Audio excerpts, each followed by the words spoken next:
krisis semakin buruk, tiada lagi zon bebas perang.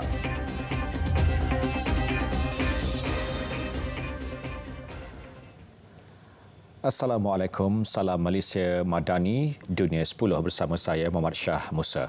Konflik Palestin-Israel tiada lagi zon bebas perang seperti yang dijanjikan sebelum ini oleh rejim Yahudi Israel. Tentera Zionis terus melancarkan serangan keseluruhan Gaza hingga meragut nyawa penduduk yang berada di kawasan perumahan dan juga di kem pelarian. Perang diteruskan walaupun Washington dan majoriti masyarakat antarabangsa mendesak rejim menghentikan serangan terhadap Palestin. Perdana Menteri Negara Haram Israel Benjamin Netanyahu menolak gencatan senjata walaupun krisis perang semakin buruk termasuk kehilangan tentera Yahudi itu sendiri. Di utara Gaza, pertempuran semakin meningkat walaupun selepas Israel mengumumkan tentera telah berjaya mencapai objektifnya.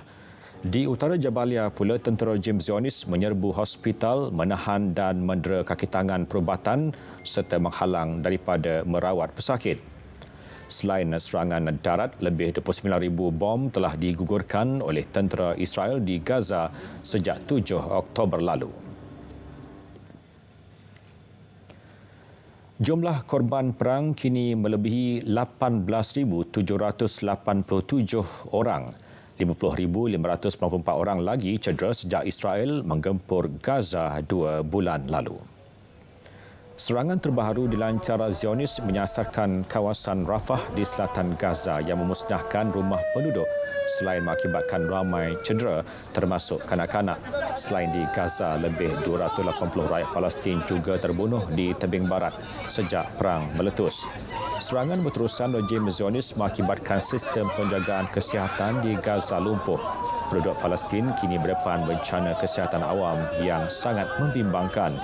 PBB mengesan 360,000 kes penyakit di tempat perlindungan sementara yang menempatkan 1.9 juta orang. Masyarakat antarabangsa mendesak Israel membenarkan penyaluran bantuan asas terutama perubatan ke Gaza tanpa halangan. Dalam pada itu, sekurang-kurangnya 8,000 penduduk Palestin hilang di semenanjung Gaza dipercayai terperangkap di bawah bangunan yang musnah akibat dibom rejim Zionis. Di Khan Yunis, puluhan penduduk berjaya dikeluarkan dari runtuhan bangunan selepas musnah dalam serangan udara tentera Israel. Menurut mangsa yang terselamat, seramai 30 orang berada di dalam rumah ketika serangan Zionis itu. Daripada jumlah tersebut, 20 daripadanya adalah kanak-kanak. Pertubuhan Kesihatan Sedunia WHO bimbang mengenai serbuan ke atas hospital di Gaza dan serangan di kem pelarian oleh rejim Zionis yang sepatutnya dilindungi oleh semua pihak. Sebelum ini, Ketua Pengarahnya Tedros Adhanom menyatakan terdapat pesakit yang cedera dilaporkan meninggal dunia kerana ditahan oleh tentera Yahudi. Hospital yang terletak di utara Gaza, kawasan yang sebahagian besarnya tidak mendapat bantuan kemanusiaan sejak konflik perang meletus. Hanya 11 daripada 36 hospital di Gaza masih berfungsi, iaitu 1 di wilayah utara dan 10 lagi di selatan Gaza. PBB menganggarkan 1.9 juta daripada 2.4 juta penduduk Gaza telah kehilangan tempat tinggal akibat konflik perang. Presiden Turki Recep Tayyip Erdogan beri amaran bahawa serangan berterusan Israel di Gaza boleh mengakibatkan kesan buruk kepada rantau Asia Barat dan global. Presiden Erdogan menggesa Washington memainkan peranan untuk pastikan gencatan senjata berkekalan di Gaza segera dikuatkuasakan. Tindakan menarik balik sokongan tanpa syarat Amerika Syarikat terhadap Israel boleh menjamin gencatan senjata dilaksanakan segera. Turki juga mengutuk sekeras-kerasnya provokasi oleh tentera Israel semasa serbuan ke atas kem pelarian di Bandar Jenin, tebing barat. Tentera Israel juga tidak menghormati kesucian masjid tempat ibadat umat Islam. Kementerian Luar Turki menggesa mereka yang bertanggungjawab perlu dihukum. Turki telah beberapa kali menggesa gencatan senjata segera dan menyelar sokongan barat terhadap Israel. Sementara itu, rejim Zionis menyatakan tenteranya mengalami kekalahan paling teruk pada pertempuran yang berlanjutan lebih 2 bulan lalu. Pertempuran sengit dilaporkan masih berlaku di antara pejuang Hamas dan tentera rejim Israel di utara dan selatan Gaza. Sementara itu, Hamas menyatakan keadaan itu menunjukkan tentera Zionis tidak mampu bertahan lama di Gaza. Hamas yakin semakin lama Israel bertempur di Gaza, semakin banyak angka kematian dan kekalahan Zionis akan berlaku. Pertubuhan Bangsa Bersatu menggesa gencatan senjata kemanusiaan disegerakan. Dalam pada itu, Washington mahu perang Israel-Hamas ditamatkan secepat mungkin. Gesaan tersebut dibuat selepas Menteri Pertahanan Israel Yoav Gallant bertegas serangan ke atas Gaza akan berlarutan selama beberapa bulan lagi. Jurucakap White House John Kirby berkata, Penasihat Keselamatan Negara Jake Sullivan telah membincangkan perkara itu dengan Israel dalam lawatannya ke Tel Aviv. Presiden Joe Biden menggesa tindakan diambil bagi melindungi nyawa orang awam di wilayah Palestin. Sejak serangan Israel 7 Oktober lalu, lebih 18,700 penduduk Gaza terkorban. Separuh daripada penduduk Gaza kini mengalami krisis kelaparan. Perkara itu diakui Timbalan Pengarah Eksekutif Program Makanan Dunia WFP Carl Schau selepas melawat Gaza hujung minggu lalu. Dalam taklimat media di Ibu Pejabat PBB di New York, beliau menegaskan 9 daripada 10 orang tidak cukup makan atau tidak makan setiap hari. Sehubungan itu, beliau menggesa gencatan senjata kemanusiaan segera dilaksanakan. WFP bersedia untuk menghantar bantuan makanan kepada 1 juta orang dalam beberapa minggu akan datang.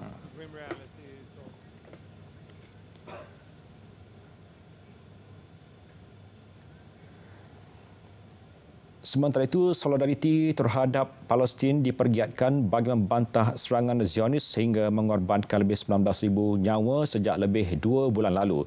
Beratus-ratus individu bersolidariti dalam Himpunan Malaysia Bangkit tolak kuasa veto Amerika dalam PBB. Himpunan diadakan berdekatan Kedutaan Amerika di Ibu Negara. Ia dianjurkan Sekretariat Palestin Malaysia bersama 20 NGO dari seluruh negara.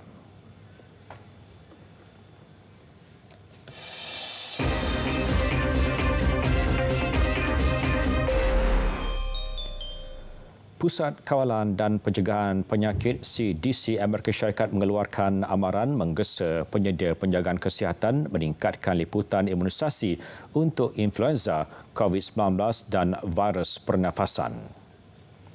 Kadar vaksinasi yang rendah dan peningkatan berterusan dalam aktiviti boleh membawa kesan penyakit yang lebih teruk. Ia seterusnya akan menyebabkan peningkatan beban kapasiti penjagaan kesihatan dalam beberapa minggu akan datang. Justru penyedia penjagaan kesihatan disaran mengesyorkan ubat antivirus untuk influenza dan COVID-19 kepada semua pesakit yang layak, terutamanya golongan rentan. Dilaporkan dalam tempoh 4 minggu lalu, kemasukan ke hospital dalam kalangan semua kumpulan umur meningkat 200% bagi influenza, COVID-19 51% dan 60% untuk RSV. Parlimen India menggantung 14 ahli parlimen kerana didapati gagal mengawal kelakuan semasa Dewan sedang bersidang. Kesemua ahli parlimen itu daripada parti pembangkang. Seramai 13 daripadanya ahli Dewan Rakyat, manakala seorang lagi ahli Dewan Negara. Mereka melakukan protes di parlimen susulan insiden 2 pemuda menceroboh Lok Sabha. Kedua pemuda itu ditahan oleh anggota keselamatan. Seorang lagi lelaki dan seorang wanita yang turut melakukan bantahan di luar parlimen juga ditahan. Berpuluh-puluh pendatang yang cuba menyeberang masuk ke Amerika Syarikat berjaya ditahan di sempadan Lukeville, Arizona. Menurut kenyataan misi diplomatik Amerika Syarikat ke Mexico, jumlah pendatang yang cuba memasuki negara itu menerusi pintu sempadan di barat daya terus mencatatkan peningkatan. Ia didorong oleh maklumat palsu yang disebarkan sindiket penyeludupan manusia untuk menipu mangsa. Kesemua pendatang ditemui pasukan peronda sempadan ketika cuba menyusup masuk melalui tembok sempadan. 4 Disember lalu, Jabatan Kastam dan Perlindungan Amerika mengumumkan penutupan pelabuhan masuk Lukeville bagi membolehkan kaki tangan jabatan itu membantu pasukan peronda sempadan menahan migran. Rusia mengalu-alukan dagangan gas dengan Jepun dan mana-mana negara lain. Presiden Vladimir Putin menyatakan Rusia tidak bersalah terhadap pengurangan dagangan gas ke negara-negara Eropah. Menurut Presiden Putin, syarikat Gazprom telah menunaikan kewajipannya termasuk transit gas melalui Ukraine. Putin juga akui tidak pernah menutup saluran paip gas Yamal Eropah. Sebaliknya, pihak Poland yang bertanggungjawab atas perkara itu. Saluran paip gas ke Ukraine juga tidak pernah ditutup, tetapi pihak Ukraine yang mengambil tindakan tersebut. Presiden Putin tampil menafikan pelbagai dakwaan terhadap Rusia. Северный поток-1 и частично Северный поток-2.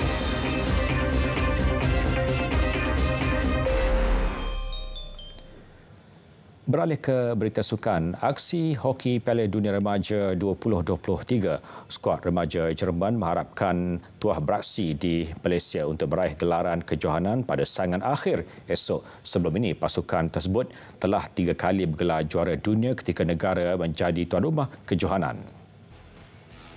Jerman pastinya mengharapkan sejarah tercipta buat kali keempat di bumi Malaysia apabila menentang Perancis pada perlawanan akhir edisi tahun ini di Stadium Hoki Nasional Jalil esok.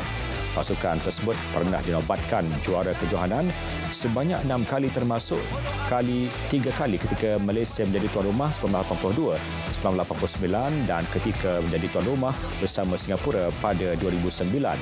Menurut Ketua Jurulatih Jerman, Ren van Eyck, beliau berharap Malaysia kekal sebagai tempat mencipta kegembiraan buat pasukannya yang dalam misi menjulang Piala Dunia bawah 21 tahun untuk kali ke-7 dalam edisi ke-13 sekaligus mengekalkan rekod kemenangan di Malaysia. Berdasarkan pertemuan kejohanan peringkat remaja, pasukan di ranking kedua dunia itu menang 3 kali menentang Perancis, manakala Perancis pula telah menang sekali mengalahkan Jerman 2-0 dalam saingan kumpulan B minggu lalu. Anugerah pemain terbaik FIFA 2023 menyaksikan Lionel Messi dan Aitana Bonmati telah dinamakan sebagai finalis. Dua pemain tersebut telah membuktikan kemampuan masing-masing sepanjang musim ini. Pencapaian yang telah dilakar telah menyaksikan Messi meraih anugerah Ballon d'Or ke-8 pada Oktober lalu, manakala Bonmati meraih kemenangan anugerah sama bagi kategori wanita selepas membantu Sepanyol gelar juara Piala Dunia Wanita. Sementara itu, calon lain yang turut tersenarai untuk anugerah pemain terbaik lelaki FIFA ialah Erling Haaland dan Kylian Mbappe. Bagi anugerah pemain terbaik wanita FIFA pula menyaksikan Bonmati bakal mendapat cabaran daripada rakan sepasukan dari Sepanyol Jenny Hermoso dan pemain sensasi remaja Colombia Linda Caicedo. Majlis anugerah itu akan berlangsung di London pada 15 Januari 2024.